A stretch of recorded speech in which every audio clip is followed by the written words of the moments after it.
Hello friends, ધોરણ 6ના વિજ્ઞાનમાં પાઠ 2 સજીવ સૃષ્ટિમાં વિવિધતા શીખવાનો હતો. એમાં બાળકોને શરૂઆતમાં થોડું ઇન્ટ્રોડક્શન આપ્યું.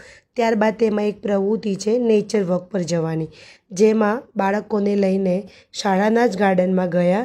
ત્યાં સૌપ્રથમ બાળકોને ગ્રુપમાં વિભાજિત કર્યા. ત્યારબાદ તેમને પુઠ્ઠા પર સરસ મજાના ફ્લાવર પોટ દોર્યા અને દરેક ગ્રુપને ફ્લાવર પોટ આપ્યો અને બાળકને કહ્યું કે આપણે નેચર વોક માટે શાળાના જ ગાર્ડનમાં જઈશું અને ત્યાં તમને જે પર્ણ અને જે પુષ્પ ગમે છે એને ભેગા કરીને તમારે આ ફ્લાવર પોટ ઉપર ચોંટાડવાના છે અને તમારે સરસ મજાના ફ્લાવર પોટ તૈયાર કરવાના છે. તો બાળકો શાળાના ગાર્ડનમાં ગયા અને તેમને ગમતા હતા તેવા સરસ મજાના પર્ણ અને પુષ્પો ભેગા કરીને ફ્લાવર પોટમાં ચોંટાડવા લાગ્યા અને બાળકોએ ખૂબ જ સુંદર મજાના ફ્લાવર પોટ તૈયાર કર્યા. દરેક બાળકનો ફ્લાવર પોટ ખૂબ જ સુંદર દેખાતો હતો, જાણે કે એ લોકોએ રિયલમાં ફ્લાવર પોટ બનાવ્યો હોય. તો આપણે જોઈ શકીએ છીએ.